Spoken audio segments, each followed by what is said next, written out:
Okay, we're recording. I want to dedicate the Shiur tonight to the memory of my grandmother, whose Yortzeit it is tonight. 48 years ago, no, the other one. 48 years ago today, tonight, actually tomorrow morning. And I wasn't able to go to the Levaya because I had my physics A level on the next day, on the day of the Levaya. I didn't do very well in physics A level, so that was my excuse. Yeah, that's right. That was my excuse. My grandmother died, sir. Well, actually, she did. Again? Yeah. Anyway, Sir Yortzeit, she was a very impressive lady. She was the mother of my father and Jeffrey's mother, Jeffrey Glasky's mother. She was a very impressive lady indeed, and she was a third mother to me, because she lived next door to me with Jeffrey's parents. She was widowed, age 48. And then she spent the rest of her time living with her daughter. That's Jeffrey's mum. And they lived next door to me. So when I came home from school, my mum was at work. I went into there. So I was very, very close with her and Jeffrey's mum. So I actually had four mothers. I had my own mother. I had my sister, who was 5.5 years older than me, looked after me. My grandmother next door, and Auntie Leah next door. So if you want to wonder why I am like I am, I had four mothers. Right, so we've dedicated to her. Malka Bat Menachem Mendel, my daughter Rina Malka, is named after her. Right. What? Right, enough of this nonsense. Right, we are up to. Sit down. Right. We are up to Shema Kolenu. Oh, somebody else is here. Oh, Faye's arrived. Okay, let's let Faye in. Right, we're up to Shema Kolenu. Now, I said to you last week, Et Semach David is a very short bracha. This won't take very long, right? And we managed to schlep that out into an hour. Now, I'm going to schlep Shema Kolenu out into an hour, because that's obvious what that is, isn't it? You don't have to. Nobody forces you to give an hour. You could do 50 minutes too. Oh, okay. Thanks. Philip says I can do 50 minutes. How am I going to schlep it out to 50 minutes? So do 45. Philip, do you know what a rhetorical question is? Right, good. Okay. So, can you hear me? Johnny, yes. can you hear me? Shema Kolenu is the best, because it's all about whatever you want to ask for. Oh, it okay. has that That's whole extra. It has the whole extra, private prayer in there. Okay. Okay. So that's what you think, Faye. But you are going to find out something different. Yeah. So you would think that, as Faye said, you'd think this is obvious what this is about. This is the last bracha in the series of 13 bakashot, requests. Okay, what have we requested? Let's just have a quick whiz. What we requested? We requested atachonei, knowledge, teshuva, forgiveness, geula, redemption, healing, parnasa, kibbutz galuyot, the ingathering of the exiles, justice and righteousness, get rid of the heretics, except for me. The tzaddikim should get their reward, build up Yerushalayim, bring Mashiach, and now we're coming to Shema Kolenu. Now, we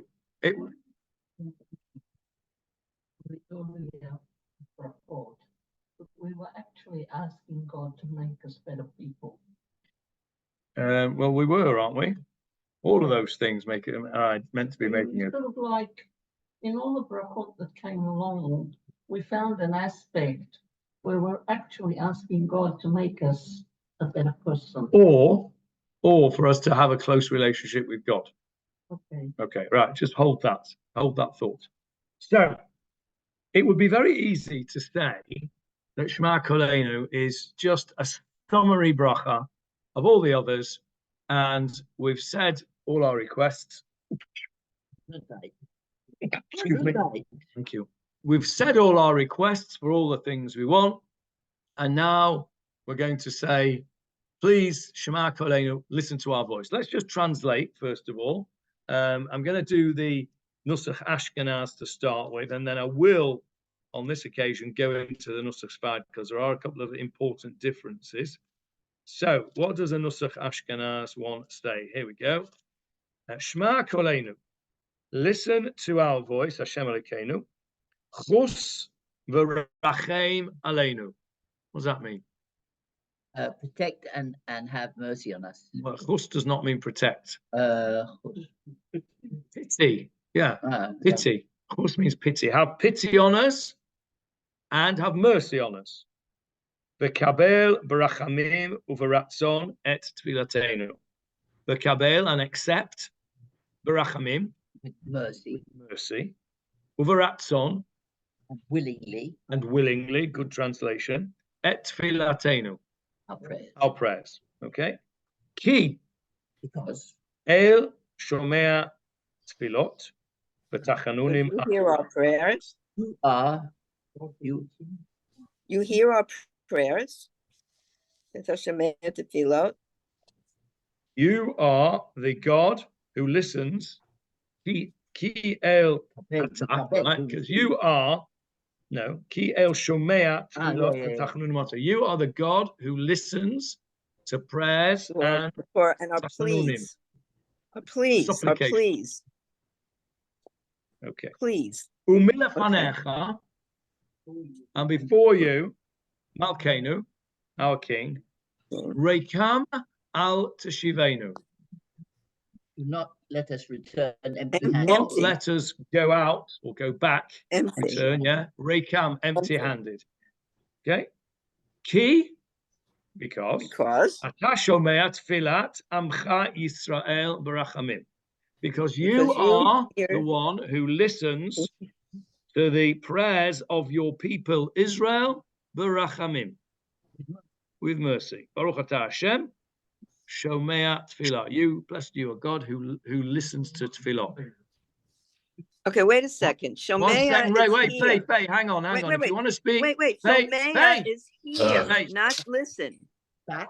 Faye, I'm muting you. If you want to speak, Faye, you have to stick your hand up because we can't hear you properly and you're interrupting it. So when you want to speak, fire away, and then I'll come back to you in a minute. Right? Yes, Paul.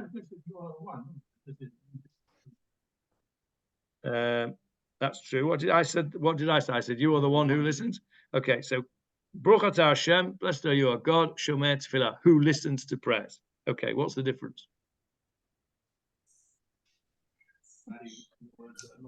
Okay, all right, not that. Fair enough. Did I? What did I say at the beginning? He el Shomea Tefilah, because you, that's Ata, are a God. As opposed to you. The definite article's not actually in it. It doesn't say ki ha'el. Yeah. Okay, because you are God, ki ata el. You are a God. Could be a God. Where you can't in Hebrew you can't tell, can you? Because there isn't a word for a. No, but there is a word for that. There is a word for that. You're right. So you are a God who listens to tefillot, and no, I don't think that's a problem. I could say, Frank, you are a man with a good voice. Not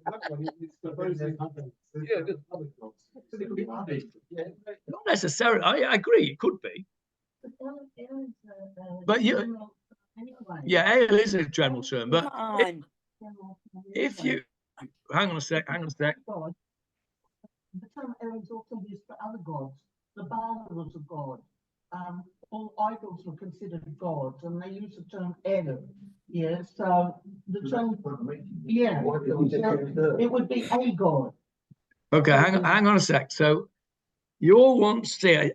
I've taught you so well that you're now as anal as I am about the language. It's fantastic, right? I've got a whole load of Talmudim now that are in my own mold, and it's my own fault now, isn't it? Now it's coming back to bite me. Okay, so I'm coming to you in a sec, Faye, and then you, Barbara.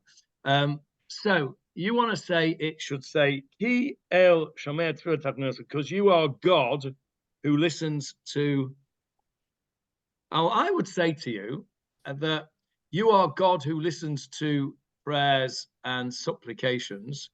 That's an implication that there's another God that doesn't. Why can't you say the?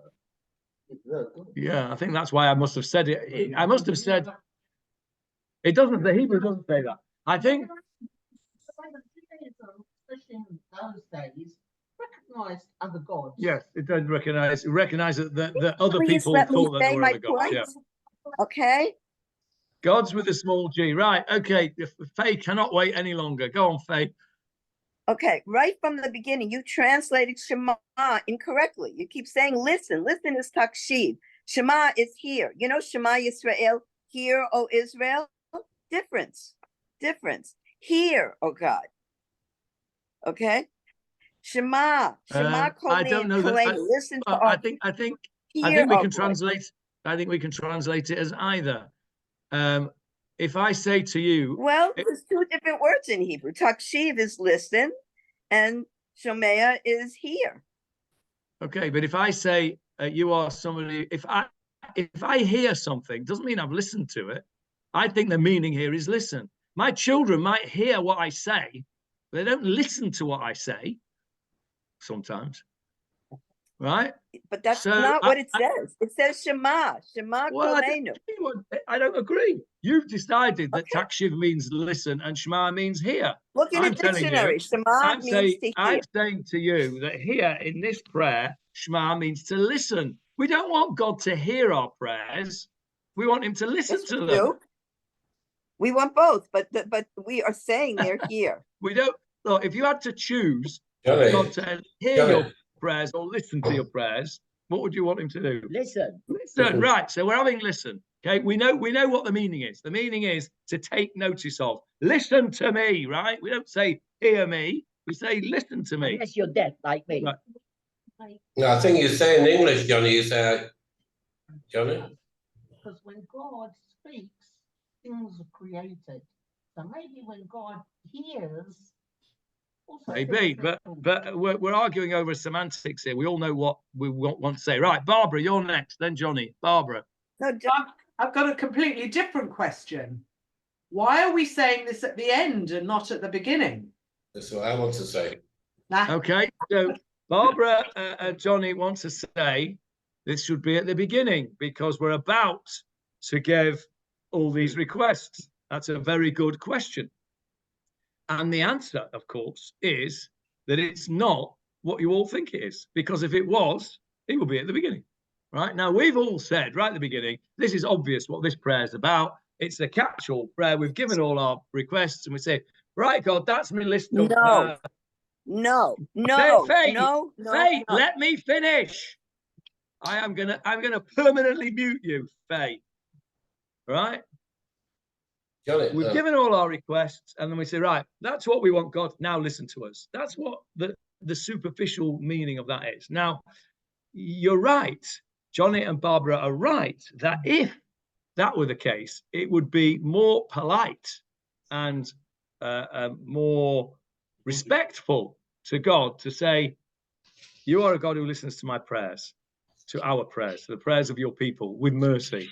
And therefore, please listen to the following prayers that we're going to say. And so therefore, Shomea Tefilah should be at the beginning of this section and not at the end. Frank.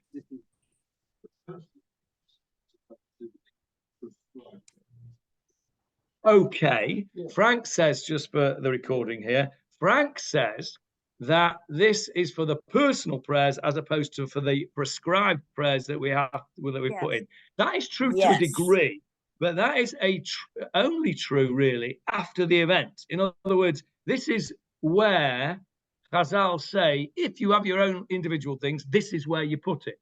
That's not to say that it is just designed for that, because if it was designed for that, you would have a ...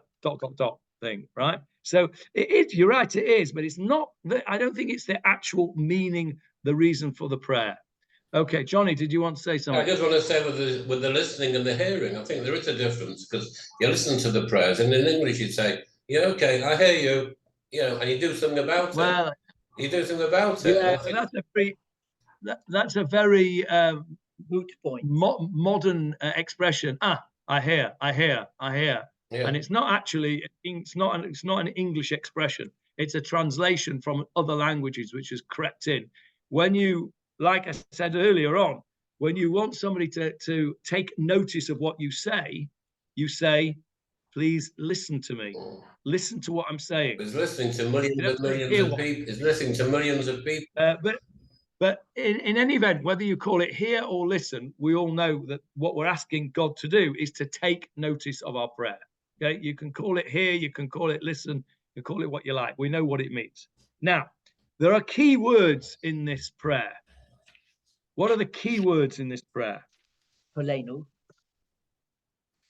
Okay, Have you done Rachem. the- Let's start with Rachem. How many Did times you do do the Safad wording I'm of going to it? come back to the Nusach Sfard later on, Johnny. The moment Okay. I'm in the Nusach Ashkenaz version, but in the Nusach Sfard, I'm going to come back to shortly, actually. Yeah. Thank you. The concept of Rachamim or Rachem. Okay. How many times is that in this bracha? Let's count them up. Chus v'rachem aleinu, kabel b'rachamim, 3. Kiat Shomea, Tefilah Tamcha Israel, b'rachamim. 3 times. 3 times we mention the word rachamim. Okay. Now we have said this before in our shiurim. What is the root of rachamim? Rechem. What is rechem? Womb. Womb. Yeah. Womb. Uterus. And so there is a clear indication here that there is a parent-child connection with what's going on here, because rachamim we describe as mercy, okay, but it's not a great translation. It's the problem. What does the Art Scroll say? Now that's a better What's translation. it say? Compassion. That's actually a better translation. Let's stick with mercy for the minute, and I'll tell you why I don't think mercy is a great translation. Rachamim, mercy, well, for the sake of this discussion at the moment, comes from the word rechem, womb, and it is that feeling that a mother has for a child. Okay, now if a child is in trouble, in pain, is in need of something, a mother will automatically jump to the aid of that child. Okay, you wouldn't say she's having mercy on the child, but she is showing compassion. So that's a better translation. Let's go back now. Let's go back and translate this again using the word compassion, because that's a better translation. Maybe the Art Scroll will help us out. Shema Kolenu, listen to our voice or hear our voice. Shem Lekenu, Chus, have pity on us.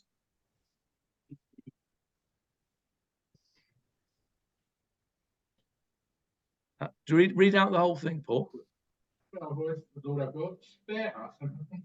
Okay, so Chus is to spare us. Okay. Have pity on us, spare us. Okay, that's a good translation as well. Rachem aleinu, have compassion upon us, not have mercy on us, have compassion upon us, like a mother would have compassion to a child. Now, let's go to the Nusach Sfard. How does this bracha begin in Nusach Sfard? Av harachaman. Av harachaman, shma kolenu. Okay, that's a Father who is of compassion, Father of compassion. Again, that's why I was very careful with my language a minute ago. I said a parent-child relationship. I didn't say a mother-child relationship, even though a father doesn't have a rechem, although who knows today. So Av Harachaman is again, it's this idea of compassion that we're asking for here. So what this is not hear all the prayers that I've just said, because what we would, if you're saying we need to say to God, listen to all the prayers that I've just said, well, we said those prayers. Why do we need to say to him? Well, it's not like a kid where you say, as he's going on the way out, you say, now don't forget, be home at 11 o'clock, right? God's not going to forget. We've asked for help. We've asked for this. We've asked for that. We don't need another bracha to say, listen to my prayer. Because if we did, what would we need? We'd need another prayer to say, listen to this prayer. And then we'd go on ad infinitum. So we don't need that. That's not the meaning of this prayer. Okay? It's just not the meaning of this prayer. What is the meaning of this prayer then? Is that then say it again. Yeah. No, well, God doesn't need it. It's a technique you need for human beings, Paul, right? Especially if you're, when we were in medical school, we were not in medical school actually, it was in GP school after medical school, we were taught methods of the consultation, how to consult, right? Some of us never actually, some of my colleagues, I think, missed those lessons. But anyway, so we were taught how to do the consultation. And one of the things we were taught is that the only things that patients remember, the first thing that you tell them and the last thing that you tell them. So we were taught that if you were giving medication, let's say you were giving antibiotics 1-3 times a day, as they're going out of the door, we were taught to say to them, don't forget 1-3 times a day, because that's probably the only thing they're going to remember. Okay. And I can't tell you the number of times that, especially used to happen with old ladies, and the old ladies always used to come in twos, right? Either with if they didn't have a husband, they'd come in with their pal, right? And on the way out, and we're all deaf, so on the way out, they'd open the door and they'd go out the door, and before they close the door, one of them would say, "What did he say?" You've just spent 15 minutes, What did he say? Was that the gazoo? 15 minutes? How long ago was that? It was a long time ago. Yeah. Anyway, We'll all be like that one day. yeah, that's You right. included. Some of us are already there, Barbara. Some of us are already there. No, Paul, we don't need to remind God. He doesn't need a reminder. So what is it that let's just seriously now, what is it that we've been asking for in the previous 12 brachot? Things that we not necessarily want, because you need. Things that we need. That's what we're asking for in this section of brachot. We need chokmah, bina, vadat. We need intelligence. We need a refuah. We need hashivenu. These are things we're asking for that we need. So, if this bracha is part of the section of bakashot, we must be asking for something specific in the same way as each one of the other brachot, we've asked for something specific, be it get rid of the heretics, rebuild Jerusalem, give us health, give us parnosa. What is it that we are asking for in this bracha? Yes, Hannah. Not necessarily things that we need, but if we take the idea that God has a plan for this world to be a good place, we're asking God for wisdom, for justice, for all the things that will make this world a good place, get rid of all the evil people, rebuild Jerusalem, the way it should be, make it a just place. And here we would be asking for the culmination of all that to come together. Bring us, encourage the building of the house of David. Done that. That's it, Tzemach David. Yeah, these are all the things that lead up to it. And so what's Shema Koreinu? What are we asking for? The culmination of all that that we're at one with you. No, that's what we're not doing, because we've already asked it. Why would we need to say accept what we've asked for? Because we've asked for it. It doesn't need a reminder. Don't forget, I've asked for this, that, and the other. Accept it. It doesn't need emphasizing. He's listened to us. He's heard us. I would like to suggest to you, he might not answer you, but he's listened and he's heard. I would like to suggest to you that what we are asking for here, the need that we have here, you're right in that you can either see all of those brachos as a personal need or as a communal need. Can be either or both. Or as a build-up to something that even God needs. Which is? Which is the reason he created this world. What does God need? What does God want? We want to just society. Okay, and how does he get one? He could just snap his fingers and do it. Um, What does he really want? he wants our He wants us to do it. That's right. And what do we want is what we're asking for here is, and the key word here is rachamim. We are asking for that relationship between a parent and a child. Wouldn't it be so much easier if we didn't have free will? You just, wouldn't it be so much easier? Then the world, we wouldn't have to make the world a better place. We wouldn't have to fight evil. Just, don't you think? Give me strength. No point. What do you mean? Give you Right. suddenly you're an Australian? No, what we're asking, yes, right.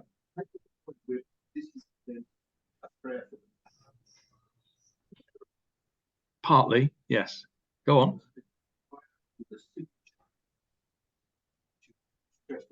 Yeah.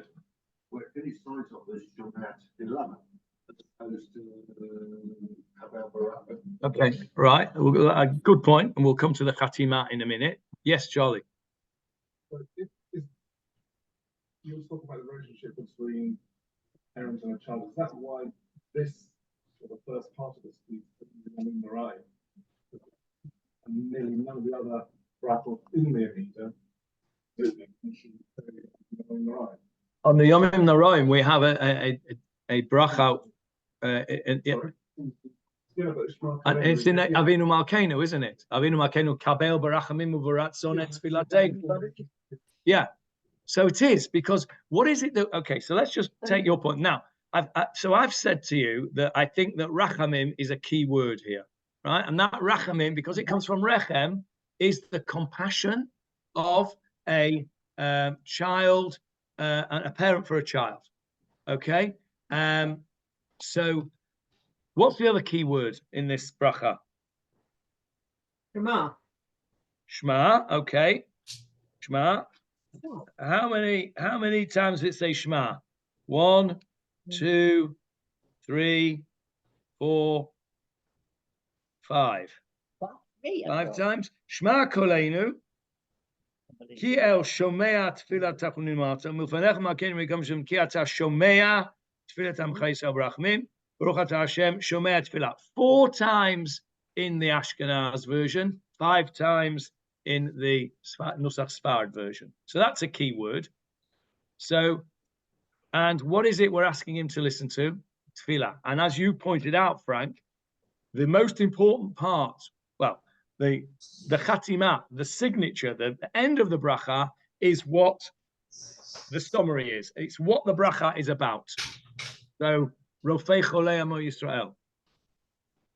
Shomea Tefilah. So what is this bracha about? It's about listening to Tefilah. Now, what is Tefilah? That's the key. We know what listening is, and we know what hearing is, okay, whatever you want to call it. What's Tefilah? We do. We translate it as prayer. It's a connection. That's right. What is prayer? Right. A prayer is when you are trying to get a connection of some description with God. That's what you'll do when you pray. And does God need our prayers? No. Who needs our prayers? We do, right? How do you say to pray in Hebrew? Lehit Palel, which is a reflexive verb. We've said it many, many, many times. It's a reflexive verb. It means that we are praying. It's passive. Passive. Lehit palel is a reflexive. It reflects back on you. It's a reflexive, not passive. It's a reflexive verb. It means you're praying for yourself, right? To yourself almost.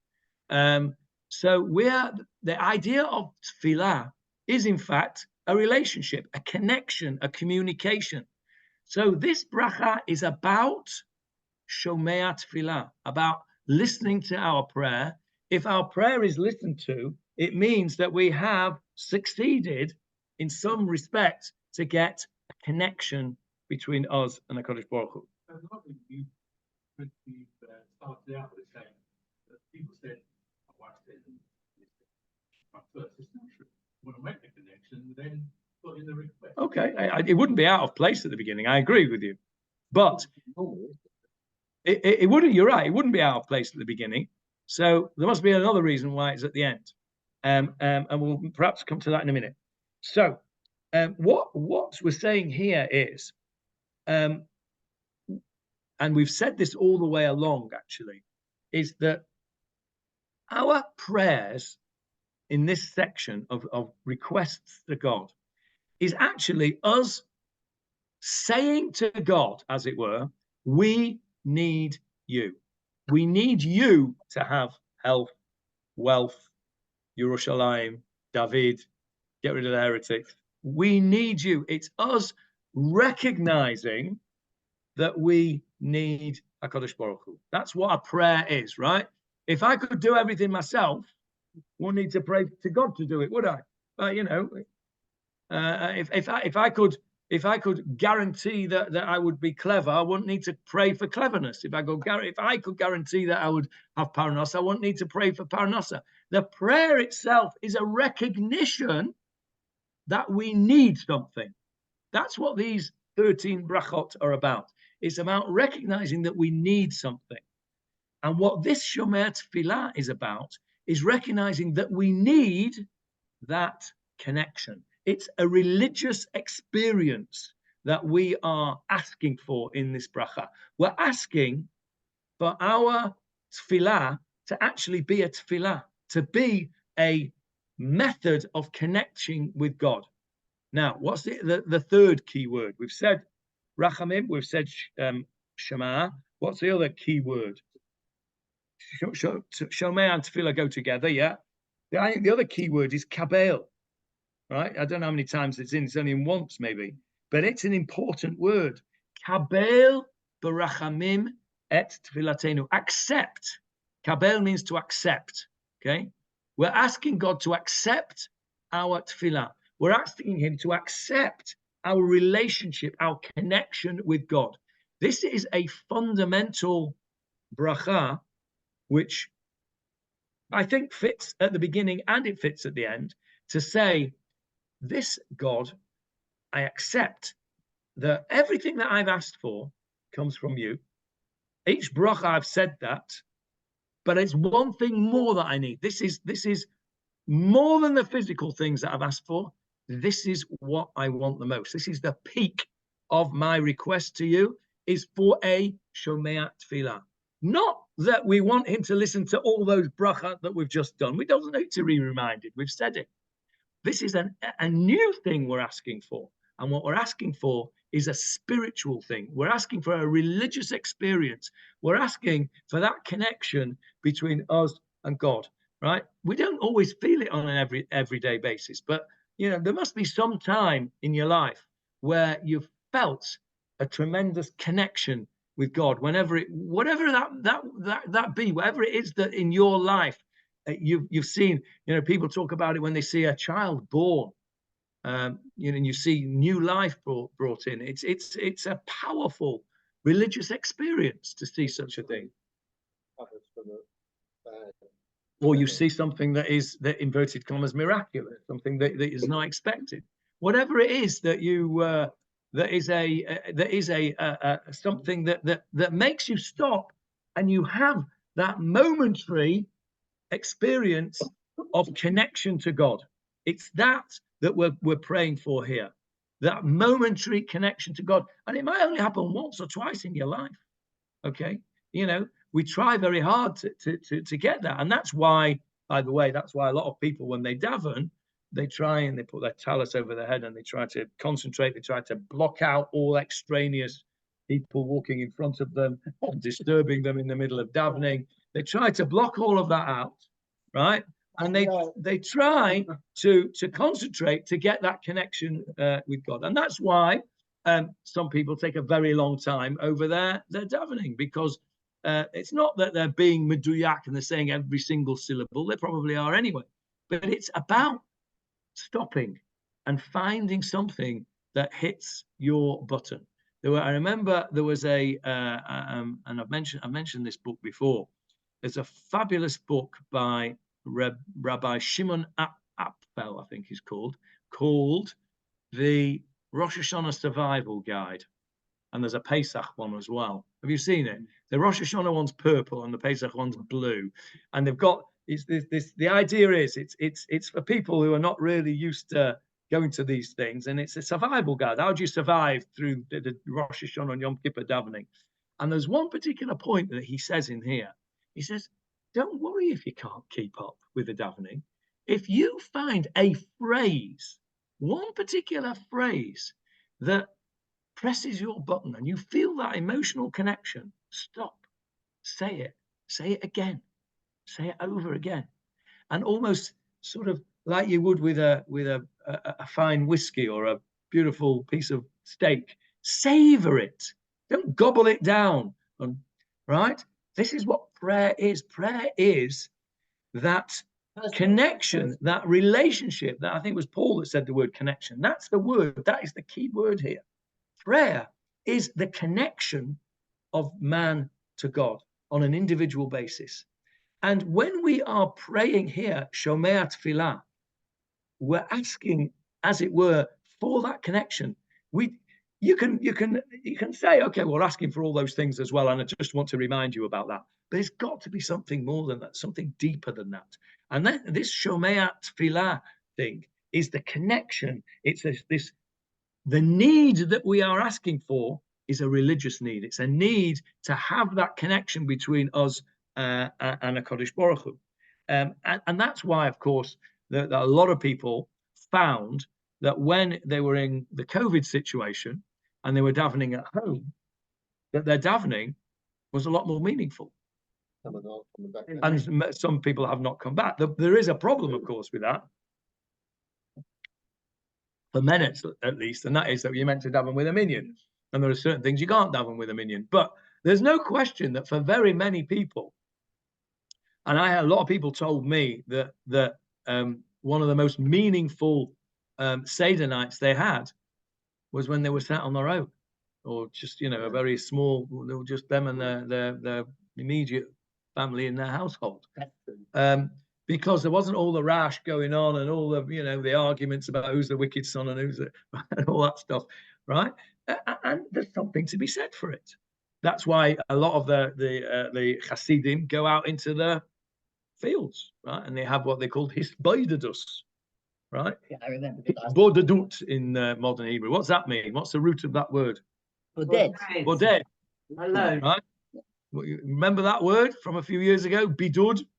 Right? What was bidud? It was on everybody's lips, wasn't it? Isolation, quarantine.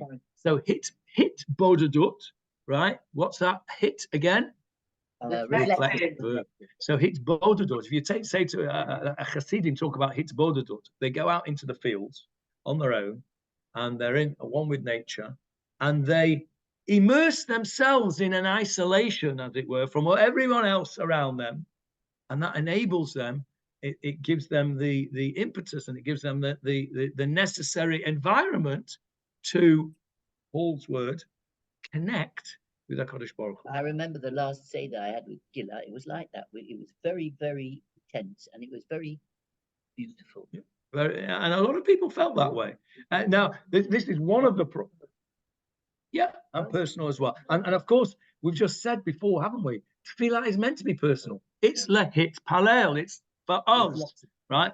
Again, the idea, the childish idea that there is a God up there that's got a long white beard and wants, he's waiting for our prayers, and if he doesn't get it, he's going to be upset. It's childish. What we're really doing is we're doing it for ourselves. And when you find that moment of connection with the Kodesh Baruch Hu, whenever that may be, when you find it, you know about it. Okay, the whole thing, the very common thing that kids used to say to their parents: "How will I know when I find the right person? How will I know that I find somebody that I love?" And the answer is, you just know. You just know. There isn't, you can't explain it. And it's the same when you have that connection with God. When it happens, that moment, you'll say, that's what it is. Got it there. Yes, Frank. What would you say? Not unsurprisingly, that's why I also emphasize how important music is. Music will bring Okay, let me just say that for the recording. It's very Talking important. about real music or So Frank says but that like with instruments and stuff?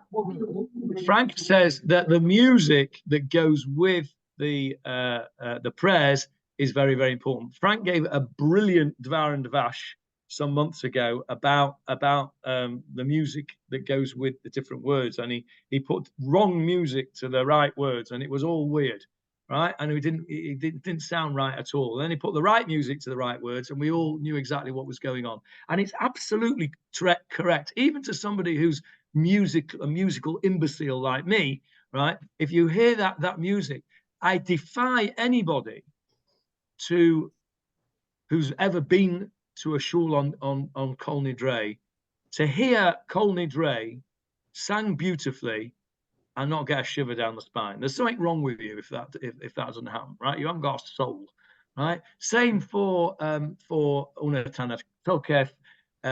A lot of it is what you're used to, and it's the evocative of memories. And we all remember standing next to our fathers when we were little and hearing all this and all that stuff. But that is the connection that we have. And even if it's a connection to our, dead father or dead relative or whatever it is, that's part of this connection here. It's a connection. And Frank is absolutely right. The music is incredibly evocative and incredibly powerful emotionally.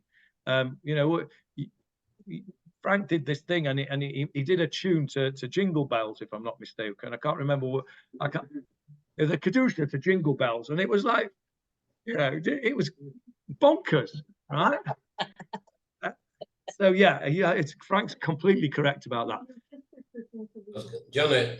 1 second, Hannah. Let me just speak to Johnny. Yes, Johnny. I was going to say, you said that God doesn't need reminding about these things, but why do we say it 3 times a day then? Why do we say?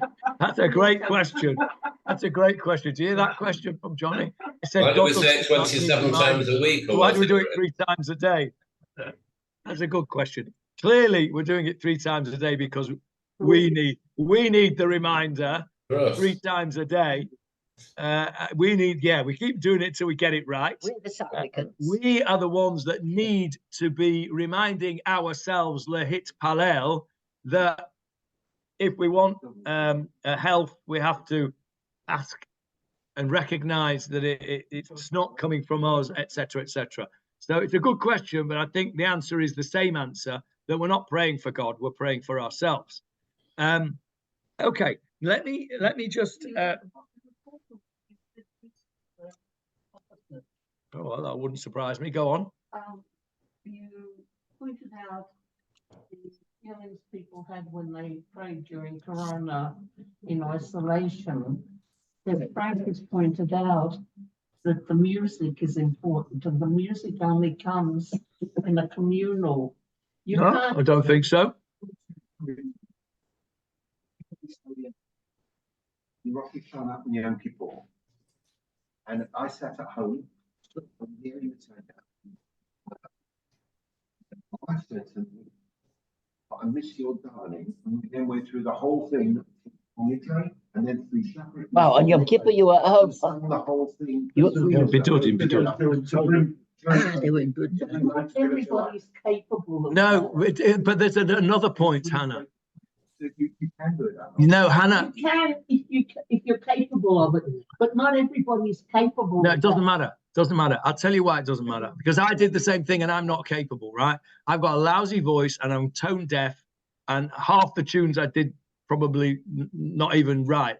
But I did exactly the same. When I was at home, and do you know what? It was liberating, because I'd hardly ever sing here because it's awful. I don't want to put anybody through it, right? So when I'm at home, I can sing to my heart's content because I'm not disturbing anybody, right? And you can do it at home. So I don't think it's entirely contradictory. I've heard you sing. It's not that bad. It's pretty bad. Right. Let's go and have a look at the. There is something I want to point out, which is a connection, the difference between the Nusach Ashkenaz and the Nusach Sfard, and it's at the end. We say in Nusach Ashkenaz, Ki ata Shomea Tefilat Amcha Yisrael Barachamim. Some say Kol Peh Amcha Yisrael Barachamim. Not in Nusach Ashkenaz. No, Sfard. Do not listen. I just said, we say in Nusach Ashkenaz, and now I'm going to tell you what we say in Nusach. Yeah, I can't help it. But don't encourage him, please. Ki ata shomer tefilat amcha Yisrael barachamim. What is that prayer about? Ki, let's just translate it. Ki ata shomer, you listen or hear, tefilat amcha Yisrael barachamim. You listen to the prayer of your people Israel with compassion. Who's that prayer about? Amcha Yisrael, right?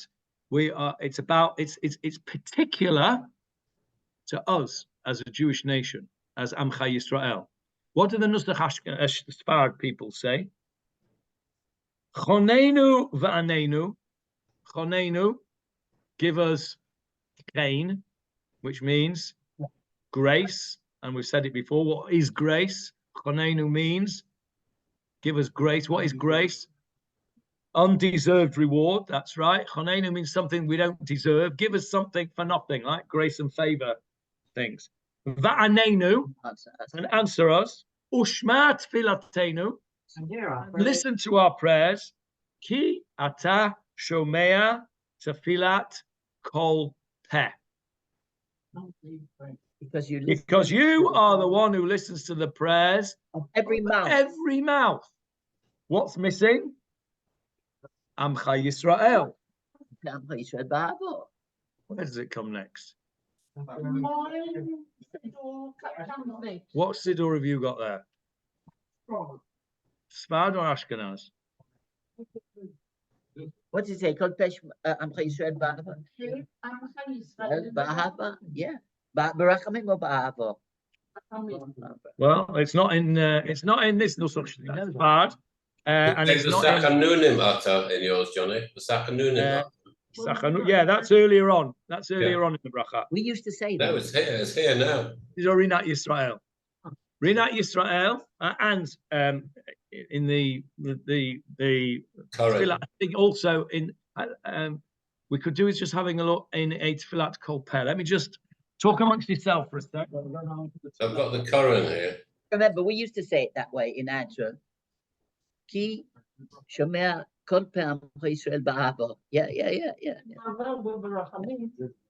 Oh, ba'ahava or barachamim? No, barachamim. Barachamim. Yeah, it might be barachamim. Yeah.